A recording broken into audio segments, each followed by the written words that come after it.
everybody, and welcome to this episode of the Heretic Hammer Podcast. I am your host, Marshall, and this is my co-host, Dylan. Hello, hello. And I mentioned it 2 episodes ago now, that our next-ish episode, I actually kind of cut it out of that episode, but you know what? I wrote it in here, so here we are. Would be about Gundam, and so here we are. In this episode, we're going to talk about the Jagged Doga and why aren't there more Bird Gundam? That's close enough to a Zaku. Absolutely. I mean, Neo Zeon, right? What's up? It's Neo. I mean, it's, Neo Zeon. They technically are Zaku that they use in Neo Zeon. Mm-hmm. But no. Actually, today, for real, we're going in on T'au Battlesuits. Love it. Super excited for this. Yeah. So now, I think you will have now you get the joke. The joke is clear. But yes, today we're going to talk a little bit about some T'au Battlesuits. The first thing I want to actually kind of remember, though, or I want to test, if you will. What are kind of some of the things that you remember about the T'au Battlesuits? I remember that they were very sleek. Most of them are bipedal. They had legs with which to walk around on. And they remind me a lot of Patlabor, which was a immediate plus for what I was interested in. Yes, that definitely wasn't something that I knew anything about before our Gundam episode. And I guess I could say our first Gundam episode. But yeah, when you showed me that picture, I was like, yeah, okay, I see it. I definitely see it. I see the vision. And actually, honestly, what that really made me think, I was like, oh my God. Because here's the thing, right? The common joke, I mean, you see this in fiction and literature all the time, but like, obviously there's the joke that, GW doesn't come up with anything like of their own. Everything is a copy of something. But I mean, like, man, you look at some of these T'au Battlesuits and you look at that Patlabor and you're like, huh. I think we thought there was a weeb at GW some time ago when they decided that they were going to come up with the T'au. I think they were a deeper weeb than we thought. Because I think it might not be Gundam inspired. I think it might be. It's hard to say for certain because you definitely hit a point early on, especially in the late 80s, where it's like there's only so many really like humanoid mecha designs that you can do, and so many things you can do to sort of accentuate them and give them like unique features before you're just gonna kind of see that overlap anyhow. Warhammer 40k starts in like 87, right? Is when it was like first starting to get published. Yeah, but T'au came out 3rd edition, I believe. So let's see. Because Patlabor starts around like 87, 88. Right. But when did 3rd edition launch? 3rd edition came out in 1998. And I believe then that would be around when the T'au were released. Correct me in the comments if I'm wrong, obviously, because I'm very much going on this from like just general like knowledge and reminding. But like, as far as I've always known that the T'au started 3rd edition. So yeah, 98 would have been then the T'au release. Gotcha. So very much plausible then to have somebody who was an anime fan and, especially back then, what anime you found, whatever, was obviously very dependent. But clear, I feel like it's very clear somebody in England might have been a bit of a fan. Just a little bit. Yeah. But so I guess, yeah, anything else that you kind of remember factoid wise about the battlesuits? I remember, oh gosh, put me on the spot here. try to remember his name. He has specifically the red battle suit. Commander Farsight. Commander Farsight. I loved Farsight everything to do Enclave. with him. Yes. Yeah. Well, we'll talk a little bit, not maybe about his suit per se, but like the suit that his is based on. Okay. Gotcha. But those are all very good. So, but we'll start off. So, I mean, obviously, kind of what we went over was the fact that they are stealth, kind of standard, and then commander, and then the larger like artillery-esque battle suits. And then the main other fact about these is that anybody who pilots a suit were once, or technically still are, fire warriors, but like the baseline, which was the Shasla, and they passed a trial by fire, and now after 4 years first the 4 years, and then trial by fire, are now able to pilot one of these battle suits. And the thing to kind of remember about it being 4 years, because I mean, in 40k, especially like if you're just man in 40k, that, or alien or whatever, if you're a simple being, yeah. If you're just being in 40k, you're not likely often to last very long on the battlefield, right? Your chances are pretty against you. But you also need to remember that T'au lives are fairly short. They're, maybe even just barely, I think it was like, I don't remember the exact number off the top of my head, but it was something like 20, 30 years. So they're not long lifespans outside of like ethereals. And so 4 years and surviving 4 years means that you've done pretty good for yourself. Yeah, definitely. So the trial itself is dependent on the sept, which are the worlds and systems that are individually governed. So obviously there's like the T'au and the T'au Empire, but then like each planet may have like a sept, so like a specific governing body that creates kind of its own culture and influence upon the world itself. But it does otherwise kind of it is otherwise just kind of like a monitored, but otherwise like a tricky battle, but it's like you're sent against a creature, or you're sent with a squad against a creature, but like you'll get less than the standard support. There's not a lot to like how the trial by fire works, but like it's kind of themed seemingly kind of more around this concept of just like you are getting put in a rough scenario. How are you going to survive? And you very much can die, and will very much be able to die during these trial by fires. They're not just like simulations. They're true trials by fire. Okay. They mean Stakes it. are real. Yeah. And thus, so let's talk about piloting the suit itself. So, pilots connect through their suit through a Neuralink, a Neuralink monofilament needle connected at the back of the head to the brain.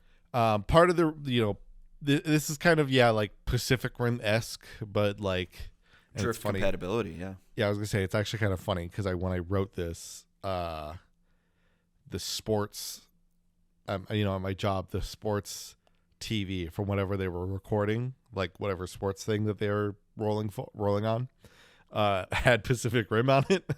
Nice. And I saw this I saw this when looking stuff up, and I'm like, oh shit. Except there was Pacific Rim 2, so it was the less good one. Oh. Yeah. Yeah.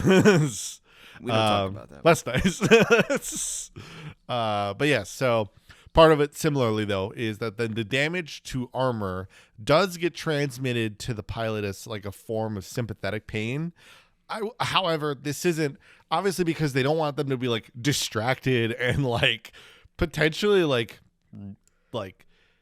it's not good if like they take a big anti-tank shot and all of a sudden, they're writhing in pain. That doesn't do them any well. So it's more like a nagging pain, like something to like remind them and make them aware, like this really got hit, or like, hey, something's poking at you from the back. If it's just like regular bullets.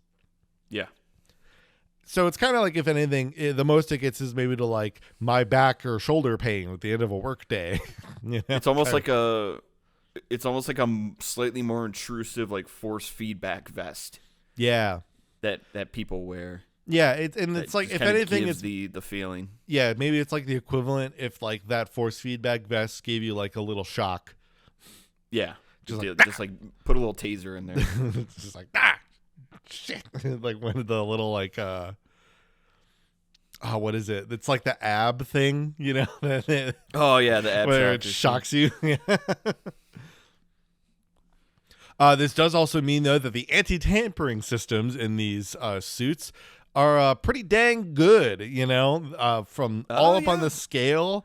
You know, if you enter this suit and it does not hit the correct brainwave, it will not go well. So unless you are the pilot, if I had to guess, probably some engineers. I imagine there's technically probably multiple people who have like that kind of genetic accessibility or brainwave accessibility put into the suit.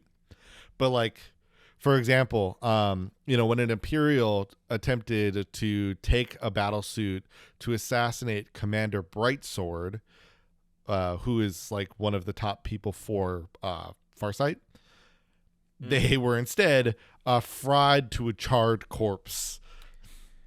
So yeah, that's about right. Yeah, so do not attempt a GTA on the suit. It does not go well.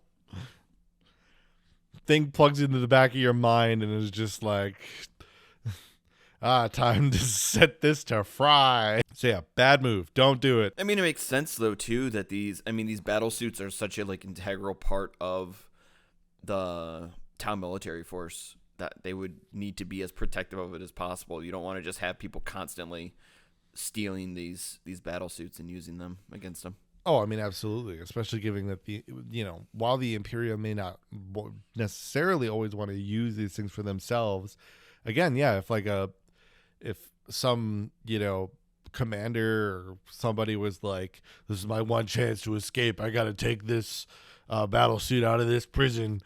Here we go. They're like, no. So, battle suits are classified first by their class. So the first suits that were ever made were T series, and they were powered by fossil fuels. Then there were V series, which used fission reactors. And now they're on X series. So kind of at the beginning of every name, which you can see on this picture here, you can kind of see like everything has like X blank. Now the first V series, so like just V series, they had the slight issue with radiation poisoning in the pilot. So they didn't last super long in these suits. But the X series has generally resolved this seemingly. Like there is no reported real like main issue with this, supposedly. And so, but you'll kind of see then it's still why most suits have XV on there like as a moniker, because they still use fission power. It's just kind of the whole setup in its usage is done better. Okay. There's ballistic suits, which are the ones that are like really big and like super artillery and everything. They seem to use the K moniker instead of X, but I couldn't kind of find any sources to state like, yes, that is for sure the thing, that it's just K is for big ballistic suits, or like, because seemingly I think they're still like KV, so like seemingly they're powered the same still.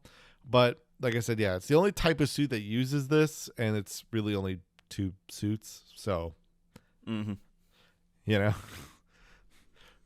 baby. Otherwise, ranks do end up kind of being seen on the helmets of battle suits. These often will vary based on the sept, but often, especially for GW paint and codex purposes, they kind of follow this paradigm. So Shasui, so the first, you can get into a battle suit. That's the first rank you need to have to battle suit up. They will have a majority, the majority of the head color will be the, will be the Bane armor color, and then the Sept color will be the accent, and then like they'll have one colored sensor vein. So like kind of looking, these mostly are a little bit tough because a lot of these are seemingly going to be more than just being Shasui, but like kind of the stealth battlesuit might be a semi-decent example, where it's kind of all in that maroon red, and then the Sept color would be that orange on the shoulder. So so like for example, if you applied that over to the one next to the right of it, it would have an all yellow head, and then part of its vein, like the antenna on it, would have either the white or have like one little stripe down parts of the like going down the head in that yellow color, or in the white color, sorry. And then Chasfrey have the whole head in the Sept color, which you pretty much can see in then the yellow one here. Technically it has one of the sensor veins with a bit of the armor color, but the idea is that the whole head, if it's a whole head white, in this case, like whole head, secondary color, no striping or marking or anything like that, then that means they're Chasfrey. Oh. And then Chas L is all the Sept color except the sensor vein. So if you look at the Enforcer battlesuit, you'll kind of see where like, there it's all in the Sept color, but the sensor veins have some of that yellow on it. Yeah, the little yellow at the top. Yeah. Yes. And then Chassot, which is the kind of highest one you're going to get to, is all Sept color, but they just have accents on the helmet. So technically the broadside kind of might have that, where that's all the Sept color, but then, it'll just have like, if anything, maybe a stripe going down the helmet that's like the white or something like that. Mm-hmm. But it's all colored except for like wherever the stripes come in. Whether it's like one or two, again, depends on the Sept and the like planet that and like the governance setup. But let's talk a little bit about each battlesuit type. So the first one is the pilot battlesuit. It's there, so I'm just going to talk about it, but we're not going to get too long about it. This is a small, standard armor-sized suit.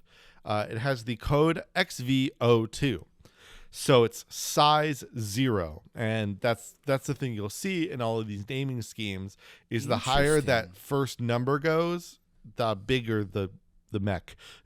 Because it's about their size class. So because this is the same size as a piece of armor, it's size 0.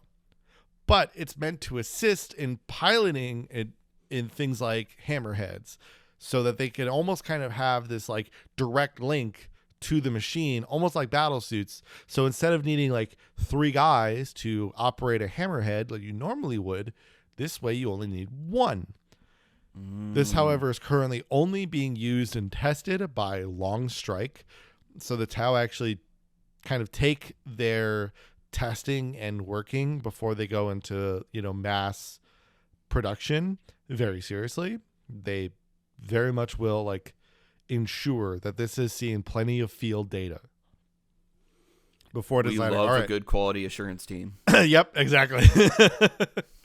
So Long Strike is a Shasla who was one of the most decorated tank aces, and inevitably was the perfect subject for such thing. All right, and then next up then is the stealth suits. So these suits emit a holographic disruption field, making them very difficult to target and rendering them almost invisible to the naked eye. These, still generally will often have jetpacks, kind of like other, and the upcoming battle suits that we will talk about. The pilot one didn't, but these will. So this is like the first of them that will. So they'll have some way to be able to move in, but there are couple of different types of stealth suits. So we're going to start with the XV-15, which you see here. This is the standard Fire Warrior style armor almost, but it has extra plating and more support systems for their slightly larger weapons. So it's, if anything, kind of just like a maybe slightly stealthier Terminator, you know, to like the Space Marine. But okay. If anything, realistically, from a size perspective, this is maybe like the Space Marine size to the normal T'au, like, which would be the size of almost like a human person, you know, like a guardsman. Mm-hmm. And then a very common stealth suit that you'll see, especially in the game, in the tabletop, then is the XV-25 battle suits. And these are a stage larger and are equipped with a fusion cannon, as well as getting an extra support system, which this can either be better stabilization, a drone controller, homing beacon, target locks, shield generator. Kind of just depends on what the loadout that you feel is necessary for the mission you're on. But these very much kind of fit that maybe Terminator size, but in reality, they're probably actually a little bit bigger than a Terminator. Okay. But these, you know, these similarly can go almost complete stealth. They, you know, they're like, it's kind of that like chameleon-esque though invisibility where like if you could see the warble, you know. Yeah, is it a thing of like, are they sort of blending, like, are they visibly blending into their surroundings like a chameleon, or is it like they're literally vanishing? Like, how does that sort of represent itself? Yeah, it's kind of like that Predator Invisible that, you know, from like the movie, where, you know, like if you catch it just in the right angle or something, you might be able to see that like little bit of like the outline part of their, you know, the curvature, or like where the, you know, where they turn or whatever. But like, especially like when they're still, or if they're moving fast enough, because these can move very fast and quietly, you very well may easily miss it. And they obviously then won't show up. They've set themselves so they don't show up on especially generally very common radar systems. Gotcha. Otherwise, there is technically a different kind of similarly sized stealth suit called the XV-22, and this is currently worn and tested by Shadowsun. And these were actually originally meant to replace the XV-15s, but they were proven to be very hard to produce versus the 25. So, but these are able to wield 2 fusion blasters, and at least with Shadowsun have also the multiple support systems and a little bit more compared to the 25. But again, what kind of ended up being seemingly the case was this was very hard to actually get going on a large scale development cycle, but the 25s were easier to produce. So while maybe they're a little bit more clunky in comparison and you can have more weapons on this stealth suit, it's a little bit harder. So they're continuing the tests with Shadowsun, but inherently she has proven herself many times to be more than capable of wielding this suit.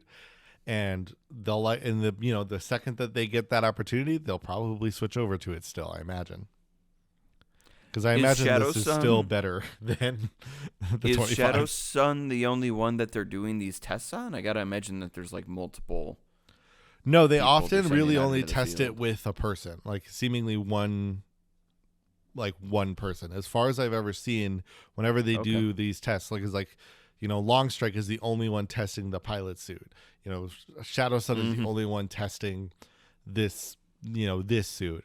So that seems to be the case. I mean, I haven't seen anything that kind of contradicts that, because Shadowsun's really been the only one that they've ever shown wearing this suit. And they never implicated that anybody else is. Otherwise, next up, my favorite one of this bunch, and it's the biggest, the XV-95, the Ghost Keel Battlesuit. Yes, the largest stealth suit. Big jump in numbers. Yep. This was made in the 3rd sphere of expansion. So essentially like their 3rd time being like, we're going to conquer more worlds and bring them into the greater good. 3rd time's the charm, you know? And not only that, but 3 times the height of a Space Marine. This generates a stealth field with its stealth drones equipped with a fusion collider or a cyclic ion raker. And Nice. otherwise also 2 fusion blasters on top, just for good measure. Oh, yeah. This shots for a pilot, though, is also supported by an integrated AI system. And this, what's kind of cool about this, you know, like story-wise, is that, like, because, like, they're a stealth unit, right? Like, they are used to being often in the battlefield by themselves.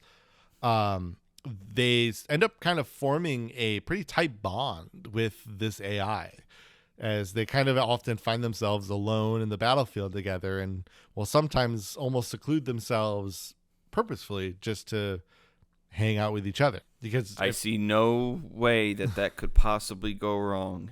I mean, this is part of the thing to remember, too, is that kind of like with the Votann as well, T'au have a very symbiotic relationship with AI.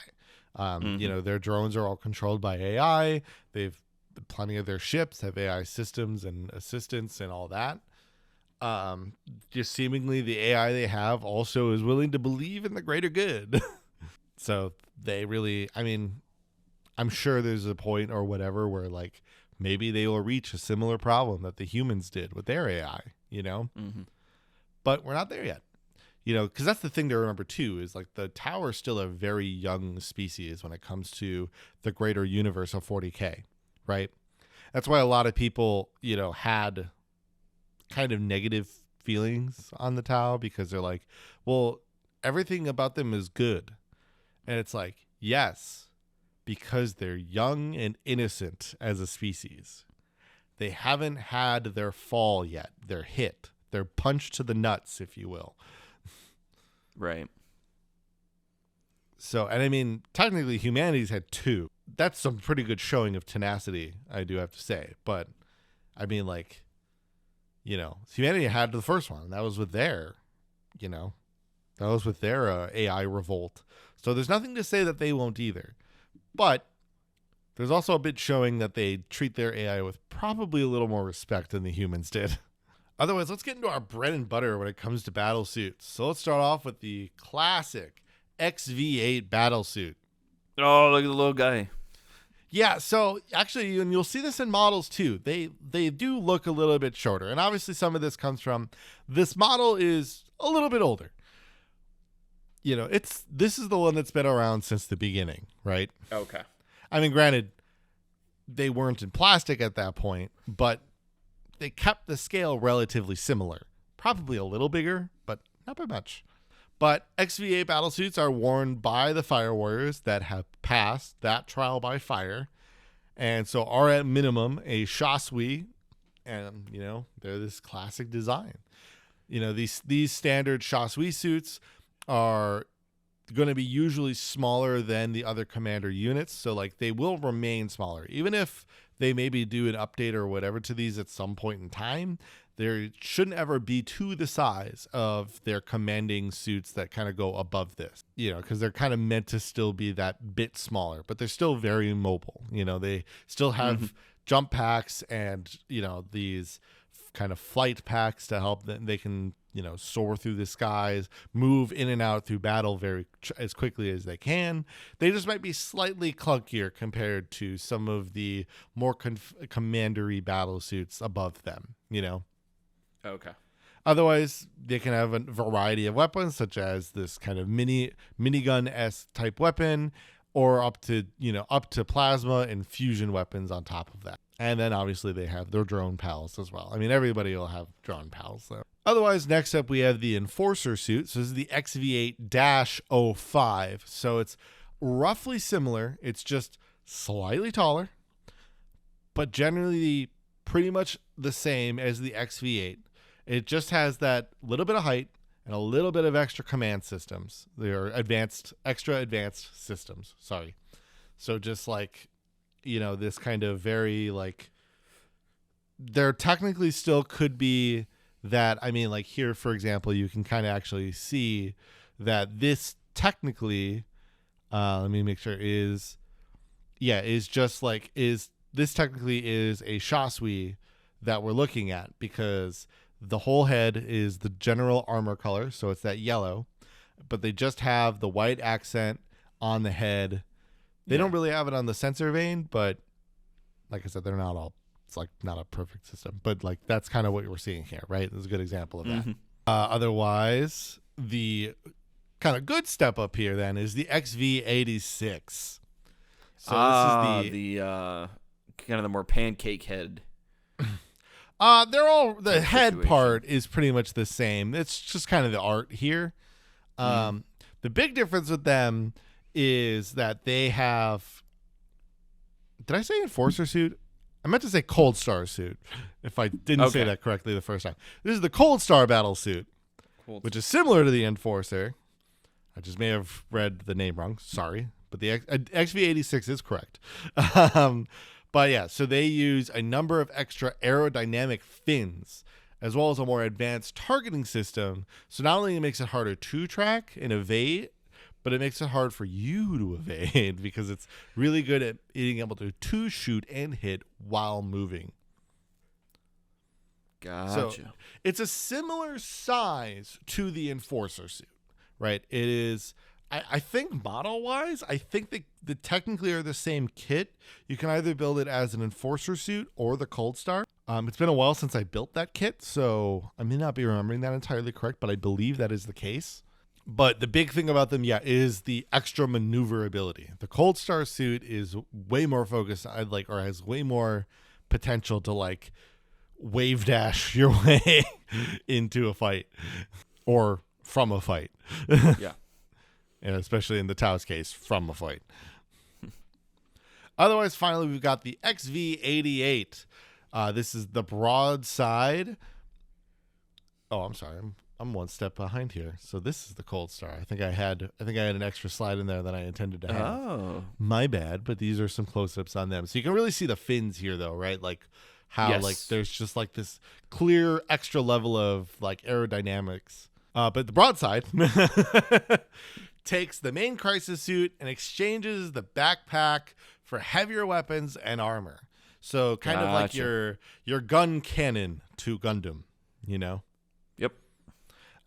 They use a heavy rail rifle or missile pods, or in some cases maybe, as well as more plasma rifles or seeker missiles to just kind of be almost, not maybe necessarily be the short range artillery, but like kind of like how you would put like a standard tank, in the back line of an army where like, it's, still shooting a very long range, but it's not specifically trying to like arc the shot, like as far. It's still going to move up and kind of move with the front lines, This just isn't about like going fast. So it doesn't have like the jump pack to be able to quickly dash around. We're going to kind of just walk our way in. Mm-hmm. So they, oh, I'm sorry. I'm one ahead there. So they, so these do have, there's like, you will see like in a model, especially that they're a little bit bigger than, it might be about a similar size to the Cold Star, but they're definitely bigger than the actual XV8, but they are not by like as much, right? They're not crazy big. They're big, just not crazy big. Yeah. Maybe about the similar size as like a Redemptor Dreadnought, maybe. It's more so about the heavy artillery that they pack. Yeah, and like, the rail gun is like a crazy, just like, I mean, it's a rail gun, It's a like rail gun, yeah, exactly. It's everything you think when you think rail gun. I mean, it's a rail rifle, but it's similar. It's just a slightly less powerful rail gun. We'll get to the one that has the full-ass rail gun in a second. Don't worry. Mm-hmm. But yes, that's the broadside. So there is technically the hazard close support. But so technically in lore, these are some of the newest suits deployed, but they were only Forge World models and have little when it comes to lore or other discussion and aren't even currently purchasable. If you it can was buy Forge some World, Forge that World was things a while still. ago already, right? Well, some Forge World things are still out there, right? Like, especially in Horus Heresy, but like in other scenarios too. Like, if you want to buy a Titan, that's still technically Forge World, and they sell Titans still. You know, when I was at Adepticon, there are a number of boxes labeled for Forge World, right? Okay. But it's definitely on its way out, right? It's not. They're not making new ones likely. At least not like anything crazy. And 40k seemingly less so. If they're building new resin models, if anything, they're for like Horus Heresy, like I said. So I don't really expect these to come back anytime soon. So, but they're technically in the lore, so I just figured I'd bring it up. These are large. These inherently in lore though are very large suits, so bigger than the ones we talked about previously, but very difficult to produce. So, and you know, because it's kind of like a counterattack unit. So it's like a meant to like kind of be a bit in the fray. A lot of T'au view it as anti-T'au. You know, like they think it kind of betrays their methodology of war. But a lot of pilots who have actually been in the things supposedly love it. Hey, this is actually pretty great. You guys should try this out. They're like, yeah, this is fun. I get to be up in the thick of it. Let's go. You know, like but that's it. That's really all we have on it. There really isn't much else for it. If a book has this that isn't by you know who, then I'd love to know in the comments. But otherwise, yeah, as far as I know, it's just kind of here. But let's get to ones that are, you know, more properly around here. Let's talk about the Riptide. Ooh. Yes. So this is the only one of these that you can still get in these 10. We're going to talk about 10 class suits. And the Riptide is the only one that you can still get as a model, but it is twice the size of the XV8. Okay. But despite its size, it is still quite fast and agile. So unlike the broadside where they kind of took off the jetpack stuff, they kept it on here. So they kind of let this be a bit more maneuverable big unit. And this is either armed with a heavy burst cannon or an ion accelerator. And then also comes with a Riptide shield cannon. Yeah. So and fun fact, ion accelerators fire boulder size, you know, anything but the metric system, am I right? Boulder size. Yeah. That's how it was described. Anything but the metric system, you know? That's like 12 rocks if you account for inflation. But these boulder-sized balls of ion that leave a burning trail behind them and can blow up a rhino, the tank, with one shot. Nice. Yeah. Yeah. Oops. And they in relation to the XV86, they're like more. Would you say they're like more maneuverable, less maneuverable? Compared to the XV8, they're definitely going to be less maneuverable. But they're more maneuverable than the broadside. So they do kind of get the benefit of having a bit of best of both worlds, but they're still going to be pretty slow.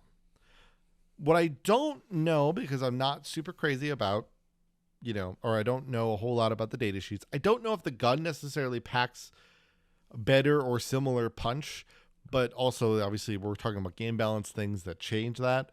So I don't really know where, you know, these kind of from like a firepower perspective, where the Riptide sits in conjunction to the broadside. Another great comment would be helpful there. But as far as I could gauge, kind of based on especially what it would be like for doing game balance, my guess is probably broadside has better firepower, but then this is that bit of extra firepower above an XV8. You know, any of the rest of the XV8 series, you know, Cold Star down. Otherwise, there is the Ravarna and Yavara, but they are less known, had supposedly a very limited model range, and are also no longer available. And I didn't even have any like art of this, so like GW didn't have any art of this, so like here we are. But these were supposedly an upgrade to the Riptide and Shock Assault suits, respectively. They're there. I want to just mention them so somebody wasn't like, you forgot them. We're, you know, here we are. But yeah, I mean, these are definitely just that bit more maneuverable, but still have a pretty good chunk of firepower. And I mean, you can see in this image, like this is a Riptide next to Shadow Sun, Gotcha. pretty big. What's bigger though? Ballistic suits. Yeah. So akin to walking tanks, these suits trade maneuverability. Yeah, don't say. For overwhelming firepower. Obviously, these are mainly used to fight like super heavy tanks and titans. So they're kind of meant to balance like when the T'au are very outnumbered. They're kind of meant to be that like, well, this will even the odds, More of a last resort type thing, or a little bit, yeah. And so the Storm Surge, or the KV-128, is obviously the largest non-Forge World unit available to the T'au. I don't remember if the Manta is Forge World or not. When I talk about we're going to talk about that in a moment, but it again, like essentially the realistic big model that you are going to use on the tabletop if you wanted to, right? Like, right. This is the realistic one. You will not get the other ones. But yeah, it's obviously visually known for generally lacking arms, but instead, also exclusively having what I could only call a what's the proper measurement here? Oh, a metric shit ton of missiles on each side. And then as well as its pulse driver or arc cannon. Okay. Yeah, like some pretty meaty weapons. And I mean, this thing's meant to fight a Titan or Titan-like things. So, like, it's got to have some juice to it, Right.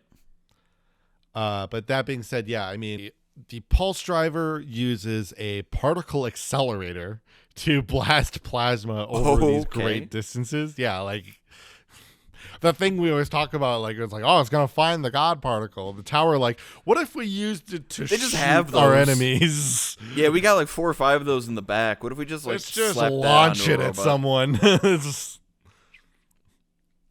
like me when I'm staring down the barrel of an arc cannon, or the pulse driver.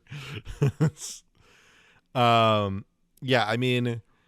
They also have the aggressive reactive charge cannon, which will hyper accelerate plasma to emit a negatively charged particle beam to a target to, obviously blow up the shit out of it.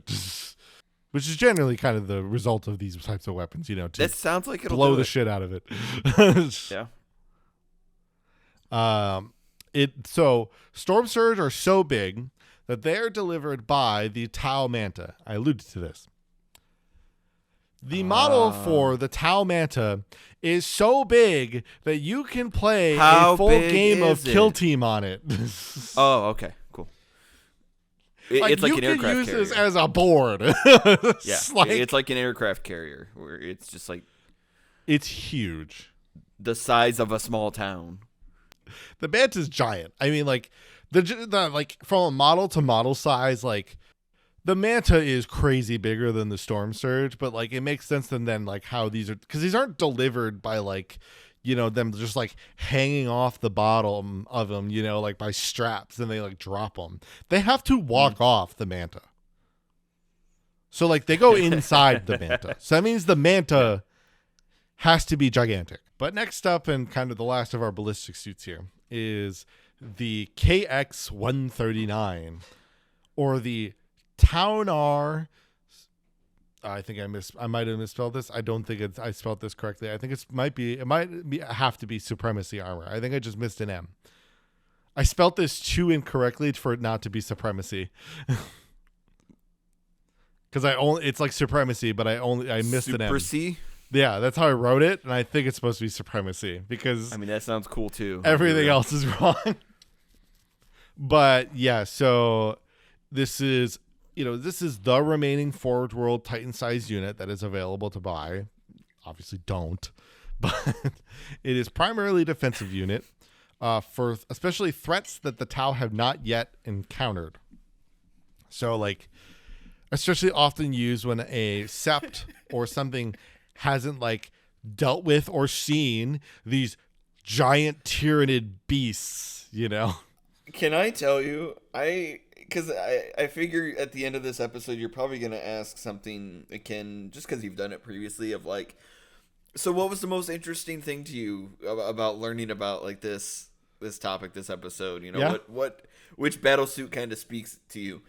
I can't tell you the like thrill that went through my body when you told me that these suits are designed for threats they haven't met yet. The idea of like, we're going to build a mech suit based on our fear of what's out there is astounding. It's like the way that we build, or that they like design conceptual submersibles for like going to the very bottom of the ocean, because we have no idea what's technically down there. Yeah.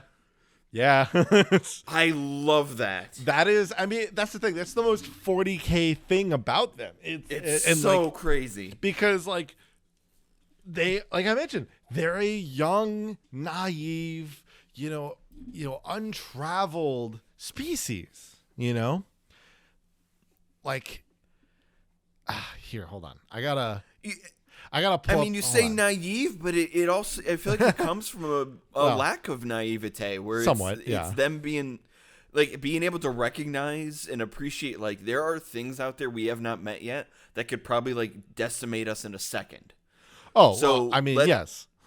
We have to like over prepare. We have to go above and beyond and look at every star in the sky and be like, that could be a potential enemy that wipes out our entire human race or T'au race. Yes. Like, let's look at this map, right? This is a big universe map, you know, and it doesn't obviously cover every planet, you know, it doesn't cover like every planet in the known galaxy of 40K.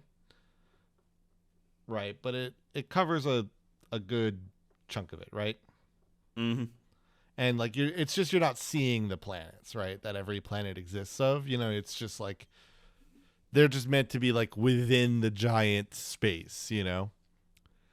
Like it's just many, many, many tiny dots. Right. Look into that bottom right corner there. So, like, you see all of these named planets, right? These are all part of Imperial space. We're essentially, like, this whole map is Imperial space, right? Mm-hmm. Yeah.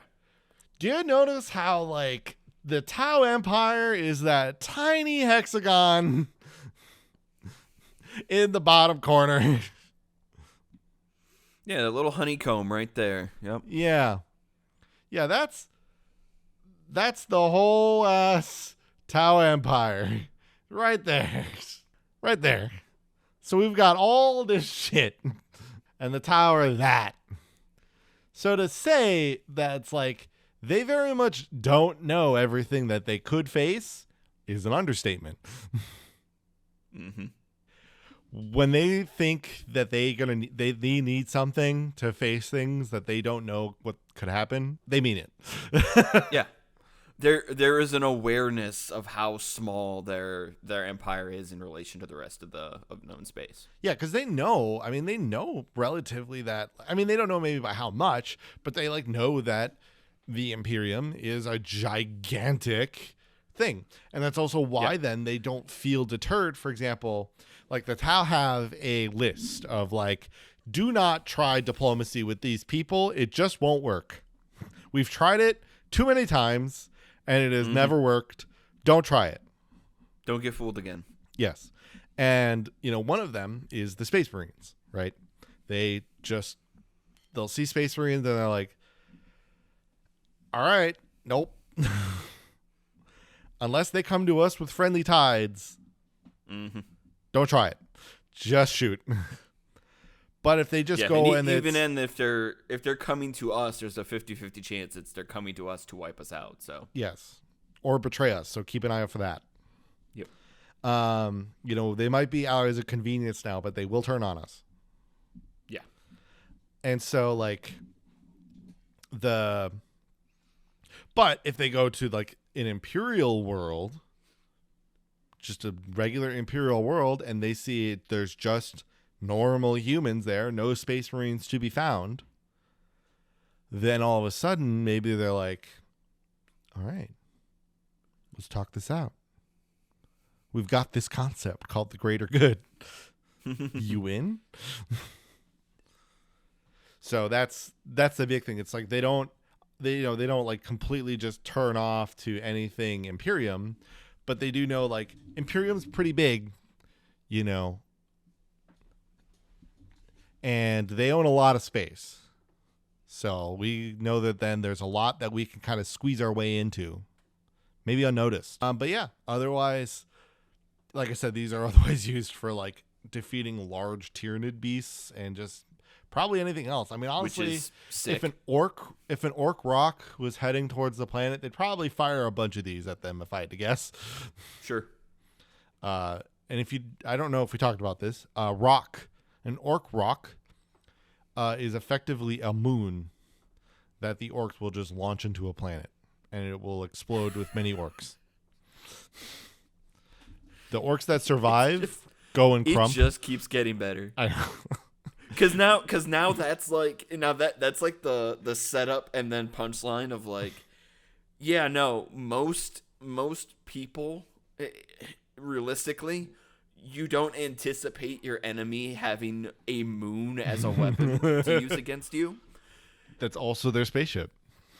That's also their spaceship. So it's like, yeah, no, the T'au are really onto something with this. As like insane as it is, yeah, they're so thoroughly correct to to have this thought, to do this. Yes, absolutely. No, there's no denying that. Having conceptually this being your like defensive, we don't know what that is, shoot it weapon, and it be their biggest one. Total sense. Makes total sense.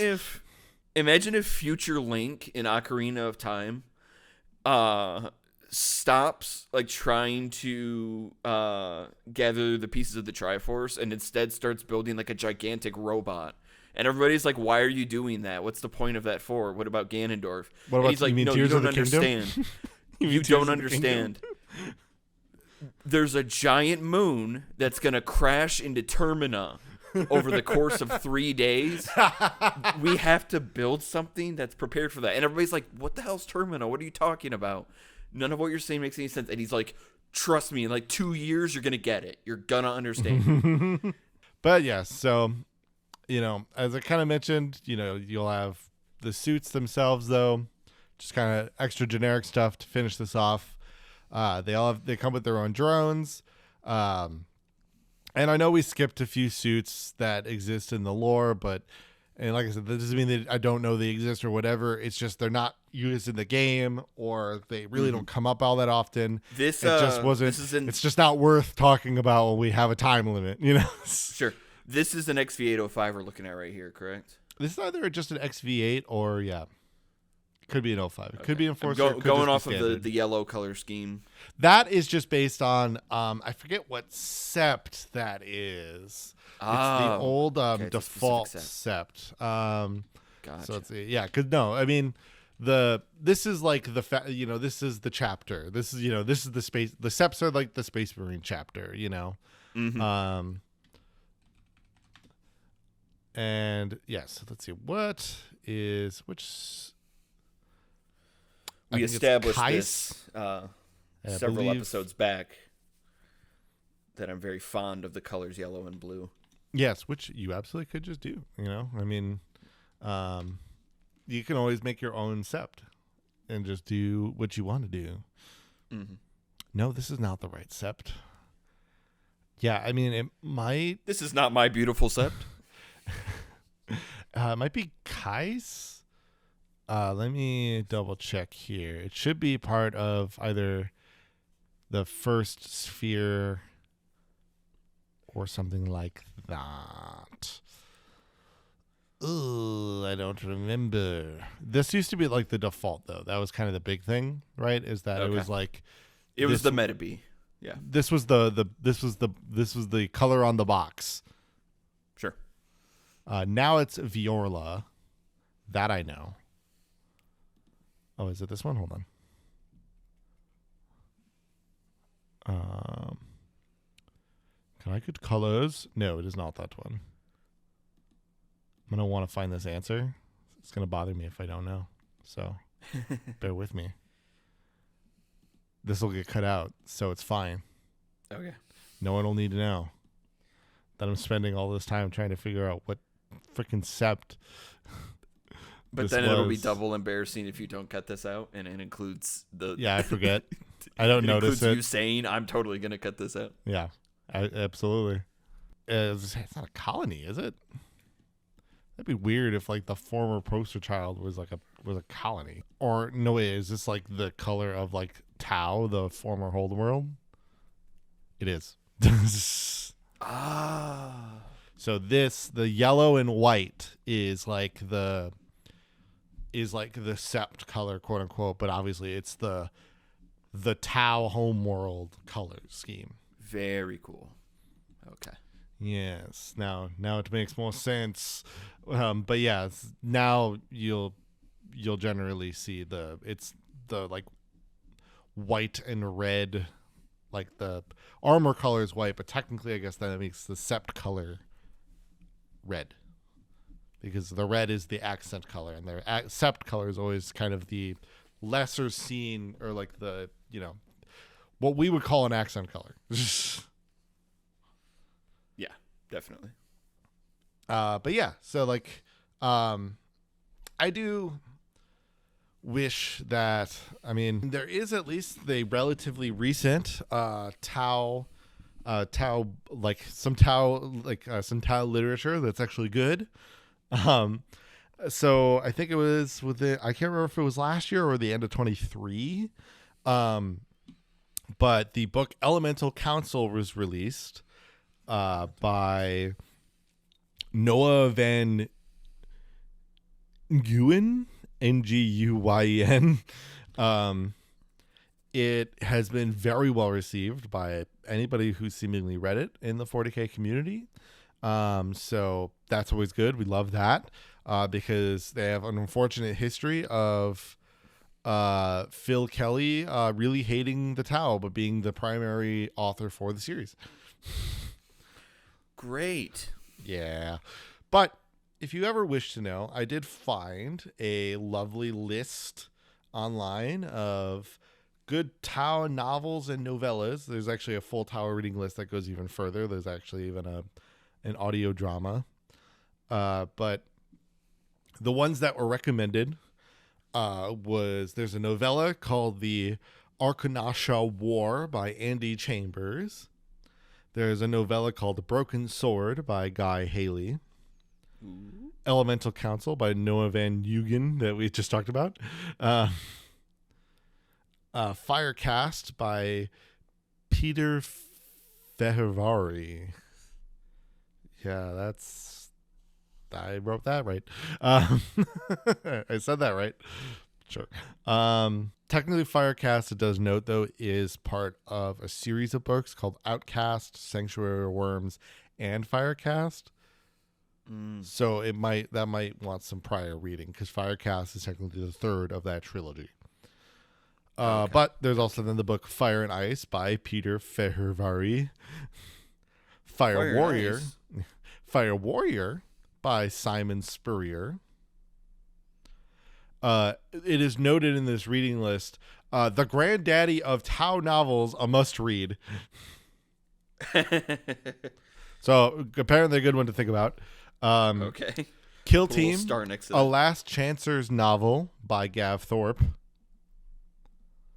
I wonder if part of that came out with the original release of Kill Team, because original Kill Team launch was like Imperium versus T'au, and supposedly I've been told that the first edition of Kill Team was like pretty like it was like pretty good for doing like narrative stuff,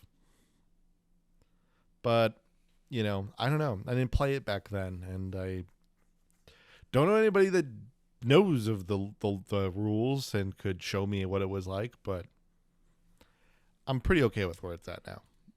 Regardless, then finally we have Shadow Sun, Last Line of Kuru, by Braden Campbell. Don't get that confused with Shadow Sun, the Patient Hunter by Phil Kelly. Different things. Different. This is a novella. But there's a lot more. I've just found this, I found this list through the T'au subreddit, so I'm willing to trust them because, like, no one else is going there. That is for the T'au fan who needs help. Like, I've got nothing. I don't know any lore. They don't advertise anything. The T'au Battlesuits in the board game are just as pivotal as they are in lore. They Battlesuits in the game have been very wonky lately. I really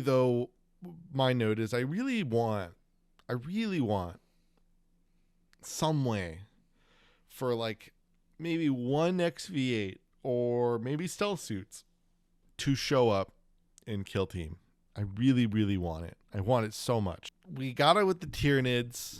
Like, Tyranids are coming to Kill Team, and they're gonna have a five operative squad. So, like, we could find a way, I feel like, just to get, like, one standard XV8, or one stealth battle suit. I mean, I don't really know the, like, answer, because, like, when I posed this question to Kill Team folk at Adepticon, one of the things that they asked, which I thought was, like, a really good question, because it's a good baseline kind of for Kill Team, right? Because, the Space Marine teams, so Chaos Space Marines and any normal Space Marine teams alike, anything that's a Space Marine team, Imperial or not, have 6 operatives, right? So 6 models. And so one of the thoughts is obviously, like, if something can 1v1 a Space Marine, then that gives you a relative idea of maybe how many should exist and where its power levels are. Because, like, a Space Marine can one-shot or, like, kill another Space Marine in one fight if the rolls are good enough, right? Yeah. But if something can't do that, even at its best rolls, then it needs more models in the unit, right? And if it can, and if it didn't need all the rolls, then maybe it needs to have less, So maybe, like the Tyranids have 5, which is less than seemingly the old minimum of 2. Or of 6. I don't know why I said 2. But what I don't know is, from a lore perspective, I don't know if an XV8 and a Space Marine fought each other, how, like, the who would win in that scenario really would go. Because I feel like the power levels of Space Marines change over the course of lore for so much. And that hasn't happened as much, I feel like, with T'au. Like, the XV8s never, I felt like, got more technically intimidating, I mean, yes, if you think of the tabletop, a unit of battlesuits come in a squad of 3 versus a minimum squad of 5 for Space Marine. So I don't know the answer properly. My thought, and I mean, you don't know a whole lot about Kill Team yet, so take it as you will. My belief, though, is that I think a really fun type of Kill Team would be one of 2 things. I think 2 Kill Teams could be really awesome, but help bring suits into Kill Team. And that would be one XV8. I mean, you could just have a Kill Team that's 3 XV8s, but that might be too small of a number. Or one XV8 and a group of maybe, like, just stronger Fire Warriors. Like, just Fire Warriors that are better than a normal, like, Pathfinder. Or a stealth suit, like a full X25 stealth suit, and then the rest are XV15 stealth suits as, like, the remaining 5. That's my pitch. I'm throwing it out there. Take it as you will, Dylan. No, I'll take your word for it on it. I think that'd be fun, though. I think the stealth suit one probably is the most realistic, though. Especially because XV15s, I don't think they really have a kit out there right now. I think it's because I think the only stealth, the smallest stealth suit you can get are the standard, like the XV-25. Because I think part of it's supposed to be lore-wise that like the T'au kind of put the XV-15 out of favor, but the GW now owned, wasn't originally owned, but now is, short, the Exodite has most of the stealth team with XV-15s, and they're being led by a 25. So we got some precedent. Mm-hmm. Let's have some fun, GW. Come on. Let us have a little fun. Just give us some suits and kill team. I want it. That's all I want. Anyway, that pretty much does it for this episode. I mean, you already talked about your clear love for the KX-139. As soon as you described it, nothing was gonna. That's why I brought it up, because I was like, nothing's gonna beat this. Nothing's gonna top this. Okay, but out of the models that you would realistically be able to buy, like in paint, right? That you could build, like buy, build, and paint, right? What one, from that perspective, what is the one that you would like to have as a model? Probably a Cold Star.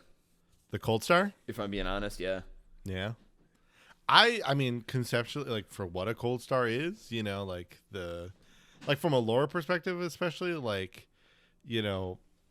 just this like high flying. That one on the right there. That's That's just like the high flying, fast moving. Yep, that's good. I mean, that was the first, like, technically the first model I built was the sample Space Marine I got at the GW store, right? Mm-hmm. But the first real model that I built, like the first kit, let's put it that way, the first kit where I could actually choose and make decisions on what I put together in the kit, I would make different decisions now, was a Cold Star Battlesuit, though. And I painted it like Farsight Enclave, and I love it. And it is such a cool model, and it's such a cool piece of 40k lore, and I love it. So I agree. But otherwise, anything you had questions on about the rest of the battlesuits here? I suppose if I have any remaining questions, it would be, have they ever considered making a larger battlesuit out of multiple smaller battlesuits? Like if they took a few XV8s and gave them the ability to like combine into something the size of like an XV88. Yeah? What could you be referring to? I just feel like that'd be like an interesting concept, because they're going to run out of numbers eventually. We've established this is like a numbers-based system where like the bigger the number, the larger the battlesuit. Eventually they're going to hit like a hard cap. So once that happens, I feel like they're going to have to take the existing numbers and start mashing them together. Right. I mean, there is definitely a realm for where that numbering system and everything could go. I mean, if we learned anything from how AMD and Intel have set their model numbers over the many years, there's always the argument that you could just add more numbers. But regardless, I don't foresee the whole Voltron thing. It just doesn't, I don't know. It's more in the realm that like T'au are really all about like, or especially like they really enjoy their efficiency. I feel like the capacity for them to like morph and combine together is semi counterintuitive to that, because you don't have that time on the battlefield, like realistically. You only have so many seconds to do like a cool transformation sequence with its own theme music and before the cool transitions. And Yeah, before the Lehman Russ fires its giant plasma cannon at you. Like they're halfway through the process of transforming, and then just an orc just like barrels them down. Just an orc moon is tossed at them and wipes them out. Or not even that, just like a freaking Morkanaut just rolls in and just like it just steam rolls over him. Boom! This giant punch to the fucking center mass of wherever they are in the morphing sequence. Yeah, I feel like would be a tough go. But I think that's partly kind of maybe the type of thinking though, from a design perspective, that got them to some of their bigger, models. Like, hey, let's take the Cold Star, or no, let's take the XV8, let's take the backpack off and add a bigger gun and just give it a little bit of extra stabilization. All right, cool. We got a broadside. All right, well, we have the broadside. Let's maybe, if we can add some of the extra parts from the Cold Star to help give it some extra boost, maybe we can get it to be a little bit more maneuverable and just only a slightly, less heavy weapon. All right, let's make that. Okay, cool. Now we've got, the Riptide. Like, I feel like there's definitely points where like you can get to the, like that. I think that line of thinking is what got them to where they are. Mm-hmm. But in terms of making them combinable, that I don't foresee. That'd be a horrid model to make too. To like not be able to put it together and not break it with the way that like modeling works. Yeah. That'd be a nightmare. That'd get broken so fast. But yeah, otherwise that's about it. Unless you had any other questions about the battle suits. Nope. They're cool. Yeah, absolutely. I mean, it's like, that's when you're like, do you think you'd be interested in T'au? Maybe. What are they like? T'au Battlesuit. It's just like, all right. Yeah, you got me. It's the fact that they're like blue cow people is like a tertiary thing. Yeah. But otherwise, that'll do it for this episode then. Next week, we'll get into something hobby related, where we've kind of gone a few lore episodes in a row, technically, even including the Gundam one. So that was like an origin story. And even though we talked a bit about Gunpla in that. But yeah, we'll get into some hobby stuff next time. So tune in for that, and hopefully we'll see you there. Goodbye.